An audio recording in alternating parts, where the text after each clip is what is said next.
India உடனடியாக விடுதலை அடைய வேண்டும். அதற்கு ஒரே வழி போர் மட்டுமே என தீர்மானித்து இந்திய தேசிய ராணுவத்தை உருவாக்கி இந்தியாவை ஆட்சி செய்து கொண்டிருந்த ஆங்கிலேயரை எதிர்த்து தாக்குதல் நடத்தியவர். நாட்டின் விடுதலைக்காக ஆயுதம் ஏந்தி ராணுவ ரீதியாக போராடிய மாவீரன் நேதாஜி சுபாஷ் சந்திர போஸின் வாழ்க்கை வரலாறு மற்றும் சாதனைகளை விரிவாக இந்த வீடியோ தொகுப்பில் பார்க்கலாம். Welcome to Tamil channel. இந்திய விடுதலை போராட்ட வீரரான நேதாஜி சுபாஷ் சந்திர போஸ் அவர்கள் 1897 ஆண்டு ஜனவரி மாதம் 23ஆம் நாள் இந்தியாவின் ஒரிசா மாநிலத்தில் உள்ள கட்டாக் என்ற இடத்தில் ஜானகிநாத் போஸுக்கும் பிரபாவதி தேவிக்கும் 9வது மகனாக ஒரு வங்காள இந்து குடும்பத்தில் பிறந்தார். இவருக்கு 8 சகோதரர்களும் மற்றும் 6 சகோதரிகளும் இருந்தனர். இவருடைய தந்தை புகழ்பெற்ற வழக்கறிஞராகவும் பணியாற்றி வந்தார். நேதாஜி சுபாஷ் சந்திர போஸ் அவர்கள் தன்னுடைய ஆரம்ப கல்வியை கட்டாக்கில் உள்ள பாப்டிஸ்ட் மிஷன் ஆரம்ப பள்ளியில் தொடங்கினார். பின்னர் 1913இல் கொல்கத்தா ரேவன்சா கல்லூரியில் தன்னுடைய உயர்கல்வியை முடித்த அவர் படிப்பில் முதல் மாணவனாகவும் விளங்கினார். சிறு வயதிலிருந்தே விவேகானந்தர் போன்றோரின் ஆன்மீக கொள்கைகளை ஆர்வமுடன் படித்து வந்தார். 1915ஆம் ஆண்டு கொல்கத்தா பிரசிடென்சி கல்லூரியில் சேர்ந்த அவர் CF ஓட்டன் என்ற ஆசிரியர் இந்தியாவுக்கு எதிரான கருத்துக்களை சொன்னதால் ஏற்பட்ட தகராறால் கல்லூரியை விட்டு நீக்கப்பட்டார். பின்னர் ஸ்காட்டிஷ் சர்ச் கல்லூரியில் சேர்ந்து இளங்கலை பட்டம் பெற்ற அவர் தன்னுடைய பெற்றோர்களின் விருப்பத்திற்காக 1919ஆம் ஆண்டு ICS தேர்வுக்கு படிக்க லண்டனுக்கு சென்று ICS தேர்வில் 4வது மாணவனாக தேர்ச்சி பெற்றார். 1919இல் நடந்த ஜாலியன் வாலாபாக் படுகொலை சம்பவம் சுபாஷ் சந்திர போஸை விடுதலை போராட்டத்தில் ஈடுபட தூண்டியது. அப்பாவி மக்கள் மீது நடத்தப்பட்ட இந்த தாக்குதல் வெள்ளையர் ஆட்சி மீது சுபாஷ் சந்திர போஸிற்கு வெறுப்புணர்வு அதிகரித்தது மட்டுமல்லாமல் லண்டனில் தன்னுடைய பணியை துறந்து 1921ஆம் ஆண்டு இந்தியா திரும்பி வரவும் செய்தது. பாரத நாட்டின் விடுதலைக்காக இத்தாலி, ஜெர்மனி, ஐரோப்பா, ஆஸ்திரேலியா போன்ற நாடுகளுக்கு பயணம் செய்த நேதாஜி அவர்கள் ஆஸ்திரேலியாவை சேர்ந்த எமிலி என்பவரின் அறிமுகம் கிடைத்தது.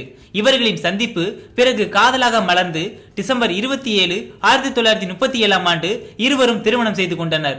இவர்களுக்கு 1942ஆம் ஆண்டு அனிதா போஸ் என்ற மகளும் பிறந்தார். தன்னுடைய நாட்டை அடிமைப்படுத்தி வைத்திருக்கும் ஆங்கிலேயர்களிடம் வேலை செய்யக்கூடாது என கருதி தன்னுடைய பதவியை ராஜினாமா செய்துவிட்டு இந்தியா திரும்பிய சுபாஷ் சந்திர போஸ் அவர்கள் இந்திய தேசிய காங்கிரஸ் கட்சியில் இணைந்தார். CR தாஸை அரசியல் குருவாக கொண்டு போராட்டத்தில் ஈடுபடவும் தொடங்கினார். 1922ஆம் ஆண்டு வேல்ஸ் எனும் இளவரசரை இந்தியாவிற்கு அனுப்ப பிரிட்டன் அரசு தீர்மானித்தது. இதனால் வேல்ஸ் வருகை எதிர்த்து போராட்டங்கள் நடத்த காங்கிரஸ் முடிவு செய்தது. கொல்கத்தா தொண்டர் படையின் தலைவராக பொறுப்பேற்று தன்னுடைய எதிர்ப்பை வெளிப்படுத்திய நேதாஜி மற்றும் மேலும் பல காங்கிரஸ் தொண்டர்களையும் ஆங்கில அரசு கைது செய்தது. சட்டசபை தேர்தல்களில் இந்தியர்கள் போட்டியிட்டு சட்டசபைகளை கைப்பற்றுவதன் மூலம் இந்திய சுதந்திரத்தை விரைவில் பெற முடியும் என CR தாஸும் நேருவும் கருதினர். ஆனால் காந்தி எதிர்த்தார். இதனால் காந்திக்கும் தாஸுக்கும் கருத்து வேறுபாடு ஏற்பட்டு கட்சியிலிருந்து பிரிந்தார். CR தாஸ் அவர்கள் சுயாட்சி கட்சியை தொடங்கியது மட்டுமல்லாமல் சுயராஜ்ய என்ற பத்திரிகையை தொடங்கி நேதாஜி தலைமையின் கீழ் பொறுப்பையும் ஒப்படைத்தார். 1928ஆம் ஆண்டு காந்திஜியின் தலைமையில் தொடங்கிய காங்கிரஸ் மாநாட்டில் சுயாட்சிக்கு எதிர்ப்பு காட்டிய காந்திஜியின் முடிவை தவறு என நேதாஜி எதிர்த்து கூறினார். இதனால் காந்திக்கும் நேதாஜிக்கும் இடையே கருத்து வேறுபாடு ஏற்பட்டது. பிறகு இந்திய விடுதலைக்கு ஆதரவு தேடி ஐரோப்பாவிற்கு தன்னுடைய பயணத்தை மேற்கொண்டார். 1938ஆம் ஆண்டு இந்திய தேசிய காங்கிரசின் தலைவராக தேர்ந்தெடுக்கப்பட்ட நேதாஜி அவர்கள் நான் தீவிரவாதிதான், எல்லாம் கிடைக்க வேண்டும் அல்லது ஒன்றுமே தேவையில்லை என்பதுதான் எனது கொள்கை என முழங்கினார். நேதாஜி அவர்கள் தலைவரானதும் ரவீந்திரநாத் தாகூர் அழைத்து அவருக்கு பாராட்டு விழா நடத்தியதோடு மட்டுமல்லாமல் நேதாஜி என்ற பட்டத்தையும் அவருக்கு வழங்கினார். 1939ஆம் ஆண்டு 2வது முறையாக காங்கிரஸ் தலைவர் பதவிக்கு நேதாஜி போட்டியிட்டார். போஸின் செல்வாக்கு உயர்ந்து வருவதை கண்ட காந்தி அவருக்கு எதிராக நேருவையும் ராஜேந்திர பிரசாத்தையும் போட்டியிடுமாறு வற்புறுத்தினார். அவர்கள் போட்டியிட மறுக்கவே பட்டாபி சீத்தாராமையாவை நிறுத்தினார். ஆனால் அவர் தேர்தலில் தோற்றுவிடவே தனக்கு பெரிய இழப்பு என கருதிய காந்தி உண்ணாவிரதம் இருக்க தொடங்கினார்.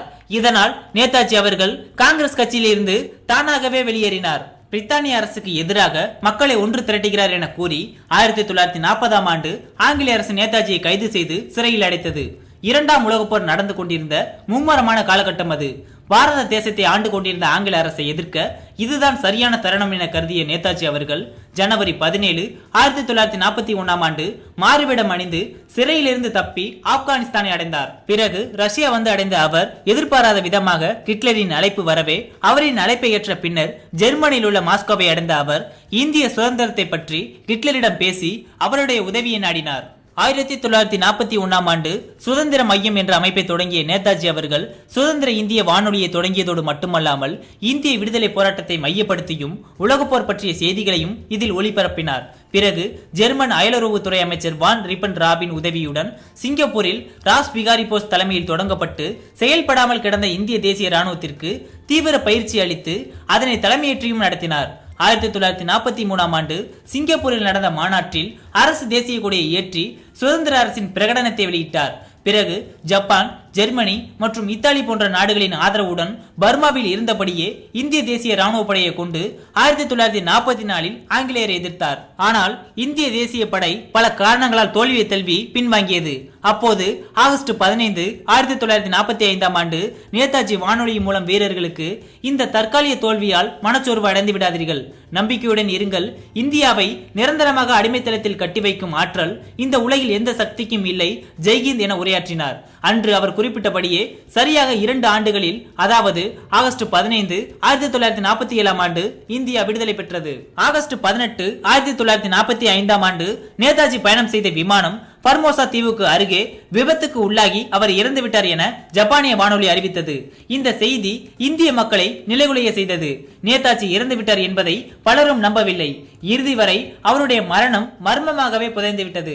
எனக்கு ரத்தம் கொடுங்கள், உங்கள் சுதந்திரத்தை பெற்றுத் தருகிறேன் என கூறிய இந்திய புரட்சி நாயகன் நேதாஜி சுபாஷ் சந்திர போஸ் பாரத நாட்டை அடிமைப்படுத்தி வைத்திருந்த ஆங்கிலேயரை எதிர்த்து ராணுவ ரீதியாக போராடிய ஈடு இணையற்ற மாவீரன் என்பதை யாராலும் மறக்க முடியாது. இந்தியாவின் முதல் ராணுவத்தை கட்டமைத்து இந்தியர்களின் ஆயுத கையாளுமையை உலகறிய செய்தவர். அவர் முயற்சி சற்று பின்னடைவை சந்தித்தாலும் அவரது வீரம் என்றென்றும் நினைவு கூறத்தக்கது. சுதந்திர இந்தியாவிற்காக தன்னையே அர்ப்பணித்துக் கொண்ட நேதாஜி அவர்கள் ஒவ்வொரு இந்தியனின் நெஞ்சிலும் இன்றளவும் நீங்கா இடம் பெற்றிருக்கிறார். நேதாஜி சுபாஷ் சந்திர போஸை பற்றி உங்கள் கருத்துக்களை கீழே உள்ள கமெண்ட் பாக்ஸில் பதிவு பண்ணவும். மேலும் இது போன்ற வீடியோக்களுக்கு தமிழ் சேனலை சப்ஸ்கிரைப் பண்ணவும்.